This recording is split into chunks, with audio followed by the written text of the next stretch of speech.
क'क्राझार लकसभाखौ लानानै माखासे बेले बेजे रायजो राजाफोरनि सायावहाय गिखांनाय फैगासिनो दं एसटि सिटखौ बोखारसिगोन होननानै दा बे बेलायावहाय सार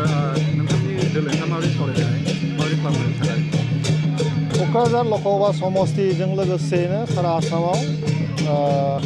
समष्टि गोदान दाफिननाय हाबाफारिया फोसावदों आरो मोनसे ड्राफ्ट पेपारबो ओंखारबाय आरो बेवहाय क'क्राझार लकसभाया एसटिनिफ्राय बोखारबाय होननानै खोथाया ओंखारबाय बेखौ लानानै बयबो सिन्ताखौ खालामदों आंबो आंनि फारसेनिफ्राय सिन्ताखौ खालामदों आरो जोंनि पार्टिनिफ्रायबो सिन्ता खालामदों कर्बिनिफ्रायबो सिन्ता खालामदों आरो बे सिन्ताखौ खालामखानांगोन खारन क'क्राझार लकसभा गोदोनिफ्रायनो एसटि हिसाबै जोङो फैबाय थादों दा जों बेखौ मोननो लुबैयो खिन्थु समष्टि दाफिननायनि खामानिया भारतनि इलेक्शन कमिशननि मोनसे गाइडलाइन थायो आरो पपुलेशन पेटार्नखौ लानानै गाइडलाइनखौ हरनाय जादों जाय समष्टियाव जाय जनगोष्ठिया बारा बे हिसाबै रिजार्भेशनखौ खालामनाय जायो दानि जि ड्राफ्ट बेवहाय नुनो मोनदों लखिमपुराव 1 नाम्बाराव दङ जोंनिया 2 नाम्बाराव दङ आगोलाव 1 नाम्बारमोन दा गतिके जुदि एसटि खालामनाय जायोबा लखिमपुरखौ खालामनाय जागोन बेबायदि मोनसे ड्राफ्ट ओंखारबाय थानाय जादों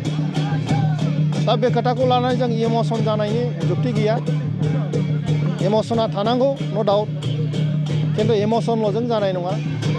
मा लजिक दङ जे एसटि बोखारनायखौ लानानै एसटिखौ दोनफिननांगौनि थाखाय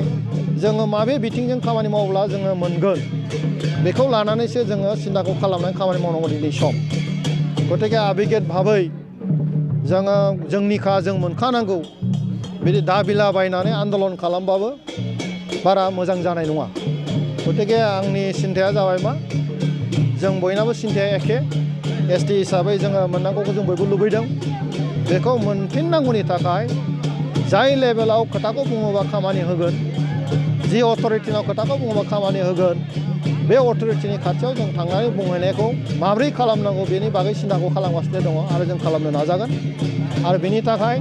बिटिआर ओनसोलनि आइआफोर रायजो राजाफ्रा बारा गोनो गोथो जानो नाङा बेयो मोनसे आयेननि प्रक्रिया आरो बेयो नोंनि आखायाव गैया आंनि आखायावबो गैया बे मोनसे जोङो जयैनो सिन्ताखौ खालामनानै जाहाथे मोनफिननो हायो बेनि थाखाय जों